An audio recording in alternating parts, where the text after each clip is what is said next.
उत्तर प्रदेश के एक छोटे से गांव कालीपुर में एक पुरानी हवेली थी जिसे लोग शापित हवेली कहते थे कि वहां जाने वाला कभी लौट कर नहीं आता। गांव के बुजुर्गों के अनुसार 100 साल पहले उस हवेली में राजा विक्रम सिंह अपनी पत्नी रानी सौम्या के साथ रहते थे, लेकिन एक रात अचानक वे दोनों रहस्यमयी तरीके से गायब हो गए और तभी से हवेली में अजीब घटनाएं घटने लगी। गांव के लोग हवेली से दूर रहते थे, लेकिन कुछ जिज्ञासु युवक अक्सर वहां जाने की कोशिश करते थे। एक दिन रोहन, आयुष, प्रिया और निकिता 4 दोस्त इस हवेली की सच्चाई जानने के लिए वहां जाने का निश्चय करते हैं। तुम्हें लगता है कि ये हवेली सच में शापित है? आयुष ने हंसते हुए कहा। अगर सच में भूत प्रेत होते तो अब तक हम में से किसी ने तो देखा होता। प्रिया ने भी उसका समर्थन किया, लेकिन गांव के बुजुर्ग पंडित रामदयाल ने उन्हें चेतावनी दी, बच्चों, इस हवेली के पास मत जाना, वहाँ बुरी आत्माओं का वास है। जो वहाँ गया वो कभी वापस नहीं आया। पर युवाओं को इन बातों पर भरोसा नहीं था। वे चारों अगले दिन रात में हवेली की ओर बढ़े। जैसे ही उन्होंने हवेली के टूटे हुए फाटक को पार किया, एक ठंडी हवा का झोंका आया। निकिता ने कांपते हुए कहा, यहाँ अजीब सी सर्दी क्यों लग रही है? हवेली के अंदर घुसते ही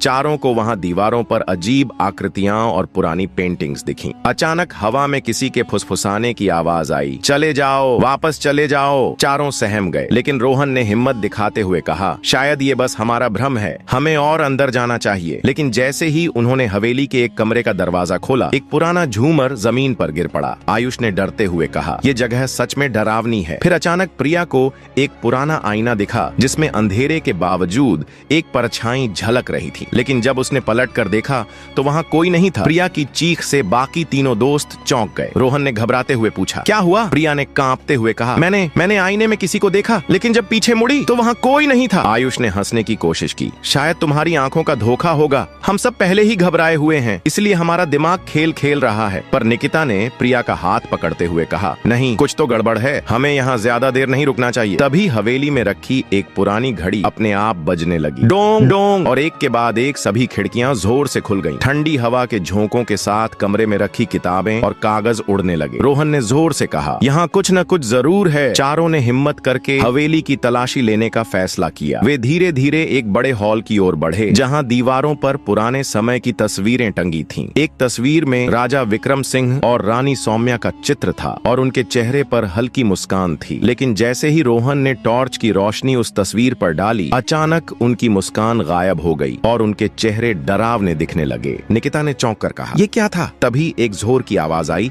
और हवेली का एक दरवाजा अपने आप खुल गया। वे चारों डरते डरते उस कमरे में घुसे। यह कमरा किसी पुराने स्टोर रूम की तरह था। चारों तरफ धूल, पुराने फर्नीचर, और लगता है इसी आईने ने तुम्हें डराया था प्रिया। लेकिन जैसे ही उसने आईने को छुआ, आईने की सतह में तेजी से लहरें उठने लगीं, मानो वह कांच न होकर पानी हो। अचानक आईने के अंदर से एक धुंधली आकृति उभरने लगी, लंबे बाल, सफेद कपड़े और जलती हुई लाल आंखें।